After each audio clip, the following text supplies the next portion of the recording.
Hello guys, welcome back to the channel. I am Scott Cheatham from Scott Sporting Corner, and this episode, this YouTube channel is going to be slightly different, as I'm just going to sit and talk about something that means a lot to me and a big challenge that I have set up for myself next year. Thank you, Gareth, for allowing me to share this on the channel. And yeah, so let's just jump into it. So a lot of people know that obviously my dad has passed away. A lot of people don't know how or why, what's been going, should I say, over the last few years. Basically, my dad, well, let's go back to the beginning of his life, basically. My dad was born with 2 holes in his heart, which meant he had open heart surgery as a child, which at the time, he was one of the first ever people, I think, in the UK, England, to have this procedure. Well, that's what he told me anyway, but he was adamant, so it must be true.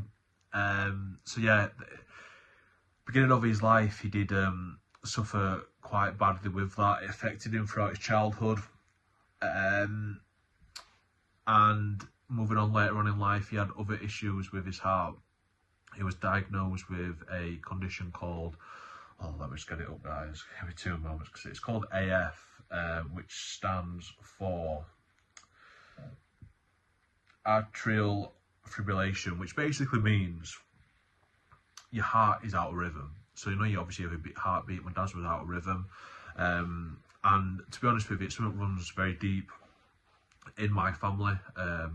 My uncle had it on my dad's side. I think my other uncle had it. My auntie currently has it. I don't think my other auntie did. My dad was one of 5, and I know for a fact, obviously, my dad had it. One of my uncles, I think both of them did, and one of my aunties did, and I'm not too sure on the other one. So it's a big issue in my family, and it seems hereditary. So when I get my 60s, maybe it may be me as well. But on top of that, when my dad was getting treatment for that, we did receive a letter from the hospital that my dad had basically heart failure as well. That was actually what my dad passed away of, was heart failure. So due to all this, you can see the history of heart problems in my family. British Heart Foundation did a lot for my dad when he was a child and he had the surgery, and he always said that is a charity that he wanted when he did pass away, for, you know, you give like a donation at a funeral. That's what he wanted, so he did that for his funeral. And for the last couple of months, I've been umming and ahhing. I wanted to do something more. I wanted to raise more money because it means a lot to my family, and it means, obviously, we need research and stuff like that into these conditions such as AF, as well as like heart failure and all the other issues that my dad did have. So I am going to be running the Sheffield Half Marathon in April next year. I think it's the 4th of April.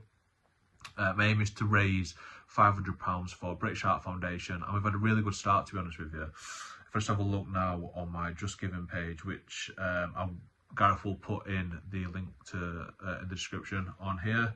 Right now, we do have £153 raised of the 500. We've 11 supporters so far. So in the first week, we've already accumulated 30% of the overall target, which is absolutely fantastic. I actually didn't know if anyone would donate, to be honest with you, but it really does mean a lot. It gives you that kind of hunger, motivation, discipline to train.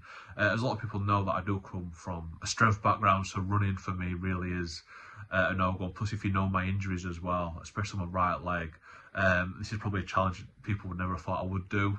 But I've had such fantastic support, donations, people sharing it. So yeah, anyone in the community who can, you know, support us on this journey would be massively appreciated. Even if you can't support it financially, just spreading awareness for it and spreading the link for the Just Giving page, you know, I would really appreciate that. And it really does mean a lot to me.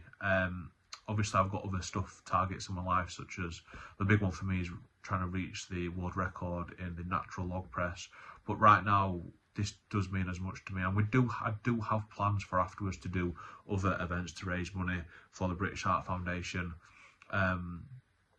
I won't go into detail on here because obviously they're a while away now, because we've got one next year. Then we're still debating when the next one will be, if it will be the following year or every other year, because we don't want to be doing we don't want it to become like obviously people get fed up of donating because it's like every year. So I want to do something, but do something meaningful, and people who still genuinely want to back it doesn't become like a novelty act every year or so.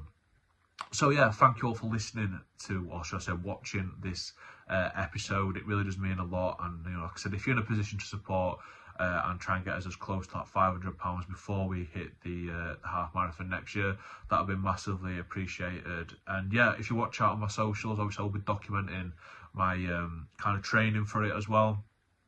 I won't bore you on this episode for it because I'm only just really started the training, and how I'm going to work around my log pressing stuff around